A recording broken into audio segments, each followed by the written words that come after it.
He has said, let's look at how the CPI will affect economic planning, both at the federal and the state level. How do you think it will affect, economic planning and decision making at the federal and the state level? Okay, thank you. I think one takeaway I'm going to make from your submission is that yes, we've already highlighted the fact that the change in method is likely to often will always reveal new results, and of course you change method to capture reality as best as possible in all circumstances. But again, we're not talking about just one method. We're talking about multi-method. Okay. And in modern research, when you're doing this kind of exercise, you should privilege a mix of methods. At the minimum two, but ideally it should be three. Because when you are mixing method, and of course the themes, from the outcome of each method, when they correlate, it takes you to a reality, and of course enhances the credibility of and integrity of the outcome, which I also want to believe that MBS did. But to the specific of your question, respond to your question specifically, I think it's about consistency, and it's also about level of commitment. I listened to the Statistician General yesterday. He said that they are not necessarily saying that inflation rate has come down, but the new method, fixing 2024 as the base year, simply modernizes the outcome. Because if you go too far into 2009, something that you're supposed to do every 5 years, you have not done it in 10 years, then of course you can not see the outcome, or the rate at which we are working now is contemporary.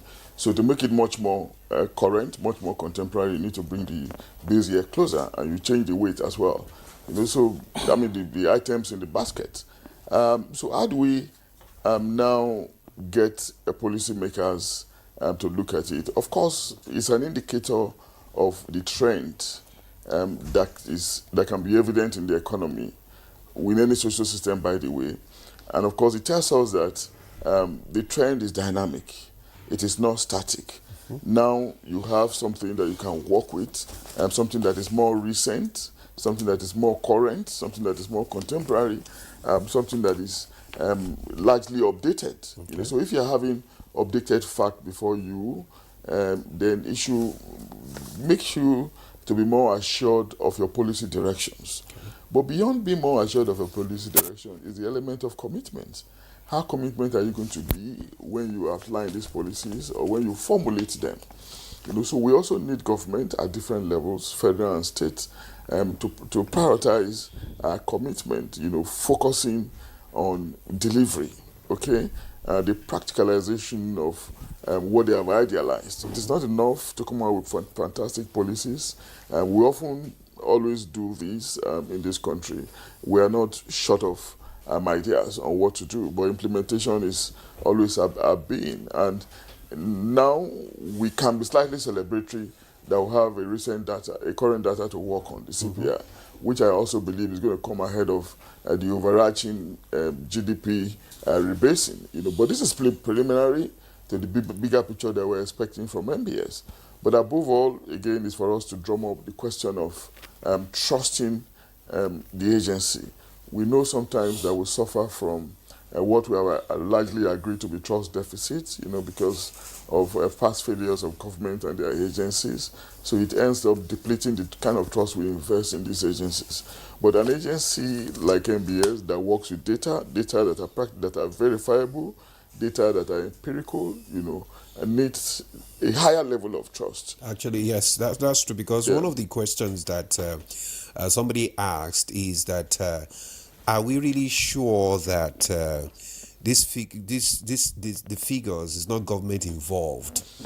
Well, because when you mentioned the issue of trust, that was one of the questions the person asked. Yeah, that's right. And of course, you cannot discount denounce a person outrightly, because we're in an atmosphere of when in a deep-seated political environment, where certain things are looked at from the view of different classifiers, maybe ethnicity, religion, then of course partisan politics. But there are still some agencies, right? Some personnel that are not horned in any political or ethnic enclave or ethnic trajectory.